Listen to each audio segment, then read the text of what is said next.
lecture, and our topic is about your shoulder dystocia. So your shoulder dystocia is still one of the reasons why we are having problems with the presentation, size, and the position of the fetus that makes now the labor longer than usual. So that may lead to dysfunctional labor, either your arrest of descent na tinatawag or other conditions that may precipitate the mother to undergo cesarean section at the end of this, okay? So as you can see, most of these conditions, parang start pa lang, ba't di na lang siningis, pinahirapan pa. Parang gano'n. Okay? Kaya nga po importante lagi ang prenatal check-up. This includes your routine ultrasound, okay? And your internal examination if necessary. And of course, taking note of possible complications that arising during pregnancy. Okay, now let's talk about your shoulder dystocia. Shoulder dystocia, okay, concepts of this condition is that this is a birth problem that is increasing in incidence along with the increasing average of weight of newborns. So technically, this has something to do with the weight of the newborn itself. Okay, kaya nagkakaroon tayo ng tinatawag na shoulder dystocia. Commonly, this problem occurs on the second stage of labor. What is the second stage of labor again? From the moment that the cervix is fully dilated until the moment that the baby is out of the uterus. Okay, and that would be the start of the stage 3 of labor, which is your placental stage. While your stage 2 is your baby stage or your baby out. Tama ba? Yes. Okay, so starts when the uterus, or the cervix is fully dilated. So what happened here is that the fetal head is born, but the shoulders are too broad to to be born through the pelvic outlet. We know for a fact that upon delivery, infants has larger head diameter compared to the shoulder or chest. Yes, that's the case. Why? Because the first part of the fetus that will come out in the vagina is the head. Kaya dapat mas malaki talaga siya because it creates yung pattern kung paano lalabas si baby. Okay, palabas sa vagina. However, in this case, since a lot of the patient today or a lot of fetus are growing too large inside the uterus, yung tinatawag natin mga macrosomic children or fetuses, okay, nagkakaroon ng mga ganitong problema. Because the body or the shoulder is getting larger than the head circumference, which is not advisable for a normal spontaneous delivery. Kaya nagkakaroon ng mga ganitong problema. So, may imagine nyo na yung shoulder dystocia part because the patient or the fetus has a larger diameter in terms of the shoulder, so nagkakaroon tayo ng problem with that. So, shoulder dystocia, okay, may lead to prolonged second stage of labor and arrest of descent. Okay? Now, this condition is commonly presented with what we call as your turtle sign. Siguro naman, alam nyo kung anong turtle. Di ba ang turtle, lumalabas from the shell, yung head, then pumapasok, balik. Same thing here. So technically, when the head of the fetus, okay, appears in the perineum, o yung tinatawag nating crowning, supposedly, lalabas siya palabas ng vagina. But in this case, ang nangyayari, nagre-retract. O imagine yung pagong, pinapasok yung ulo, pabalik ng shell. So ito ganoon din, imbes na mag-out yung ulo, ang nangyayari, pag nagpupush si mother, pumapasok siya. Because the shoulder is locked in the pelvis. Hindi mailabas. Because the shoulder is too large. So the turtle sign is when the head appears, okay, on the perineum. The head appears on the perineum, or what we call as your crowning. It retracts instead of protruding with each contraction. So sabi ko, it retracts instead of protruding. Protruding means dapat na-expel out of the uterus. But what happened here is that nagre-retract po siya. Okay? Every contraction.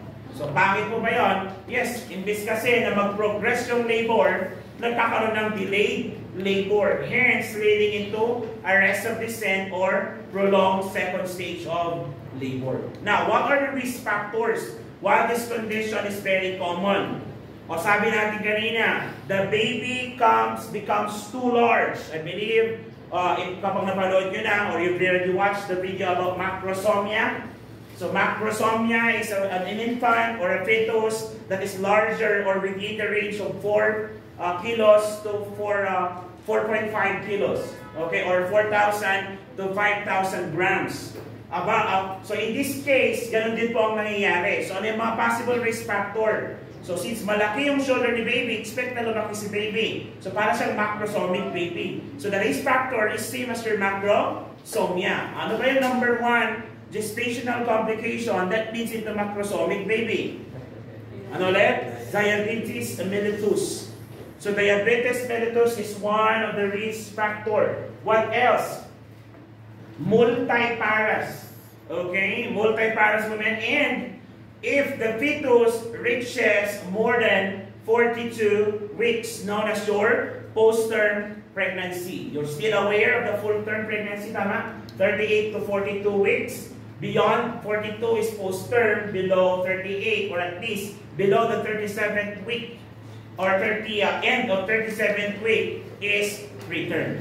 So in this case, post-term, of course, the longer the fetus stays within the womb, the more nutrition it takes from the mother, the more the fetus grows into a larger baby or infant or neonate. Hence, predispose the pregnancy to become this condition, your shoulder dystocia.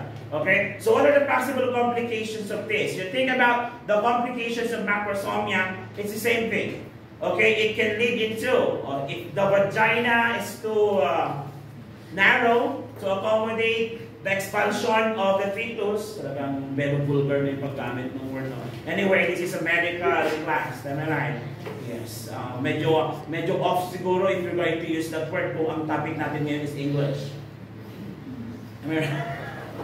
And I cannot think of a word that would substitute vagina with a correct term. Or should I use the slang term for it? Like, iffy? Would you like it better that way? O ano ka? Chippy, ano? Chippy? Petchay? Takong? What else? What else would you like me to refer to it? But nakakaintindihan naman tayo. Dapat iwa there. Am I right? The labia? Ano? Ano daw? Ano daw English ng panty? Ano daw Tagalog ng panty pala? Panty. Pagsalumpwet. Buwan. Ano naman ang panty? Salungguhit. Ano naman nakag-brief? Salongganisa.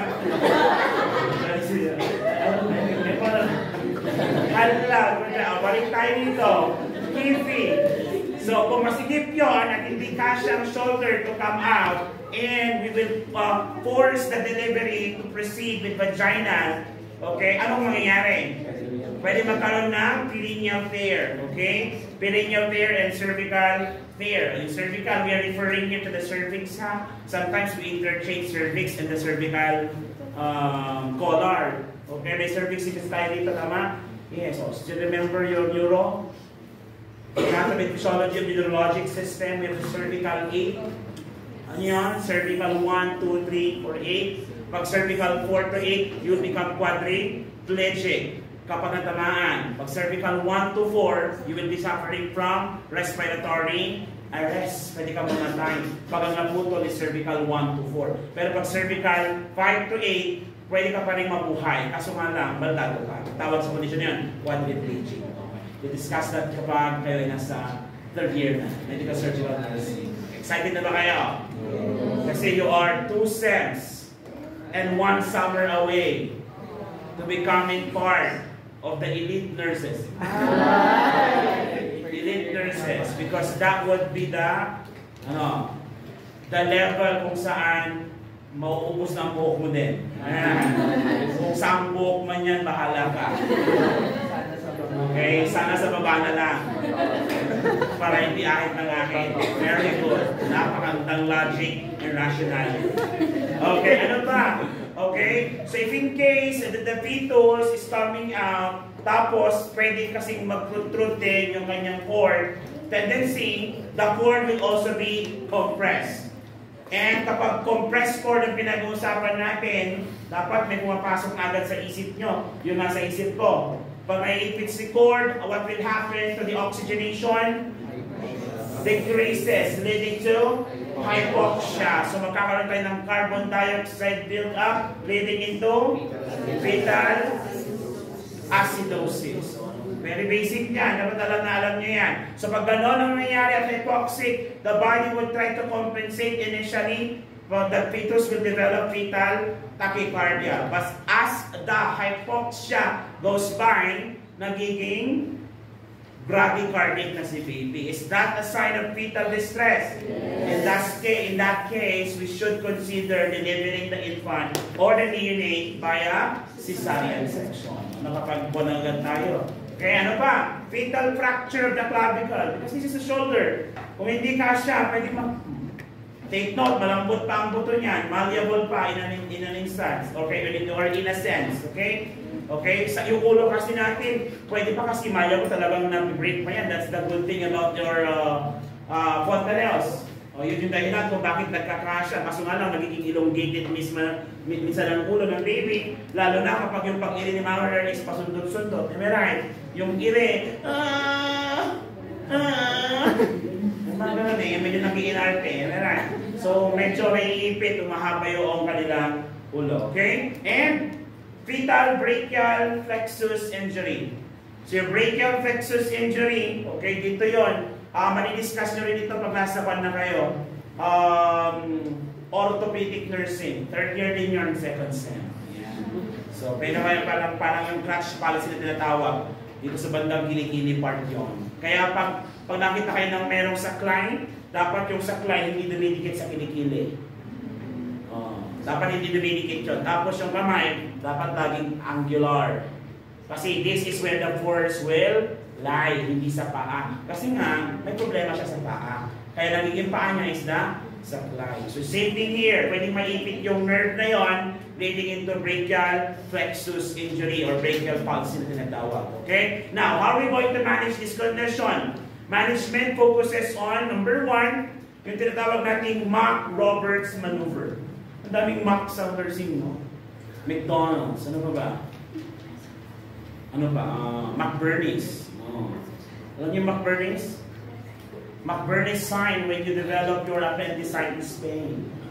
When you ask the patient, sana masakit sa'yo, tinuturo niya right lower quadrant, that's a clear sign of your appendicitis. Okay? Ang tawag natin doon, McBurney's sign. Okay, tatandaan nyo rin yan. First sem yan, second semester. At first sem, third year. Okay? So ano naman ang Mack-Roberts maneuver? Mack-Roberts maneuver is a woman flexes her thighs sharply on her abdomen to widen pelvic outlet to allow anterior shoulder to be born. Okay? So women flex her thighs sharply on her abdomen. Nakita niyo na ito? Ano niyo madalas sabihin ng mga midwife, nurses, or doctor? Ikayang mo ang misis. Ikayang mo to the extent that the knees touches the abdominal retina. Yan, di ba nakaligotomy na siya? Tapos pinapahawak pa minsan ni nurse or ni midwife. Okay, so pinapakayang. Yun yung tinatawag na McBurney's sign. Yung ikayang mo nga ostomisis. Ikayang mo, tapos halos dumikit na yung tuhod sa tiyan. Nakita nyo na ba yun? Yung tinataas pa yung paa. Okay, that's actually your Mack-Roberts maneuver. Okay? Another one is your suprapubic pressure. So suprapubic pressure help the shoulder escape, okay, from beneath the symphysis pubis and be born. Okay? And be born. Now, kapag ang babae or the woman no longer has the energy to do a forceful contraction and can no longer bear down, because of exhaustion due to prolonged labor and arrest of descent, then ang last resort natin is gonna be cesarean section. Okay? Pero dapat klinano mo na yun ahead of time. Kaso nga lang, ang shoulder dystocia kasi nalalaman mo pag andun na lang. That's a problem with this condition. Kaya prone sila for injury. But these are the things that we can do. And of course, proper Ringens maneuver. Ano yung Ringens maneuver natin? Ringens maneuver when you insert your finger in the vagina and try to stretch the wall and support the perineum to prevent tear. But in this case, mahirapan na kasi nga wide shoulder. So possibility of doing episiotomy is also possible to accommodate the curve. Are we clear? So idagdag na lang po dyan, sa pag hindi na-proceed, ang talagang gagawin natin is your cesarean section. Okay? So that is your shoulder dystocia. Do you have any question? Clarification? Violent reaction? And we're done. Okay, with your shoulder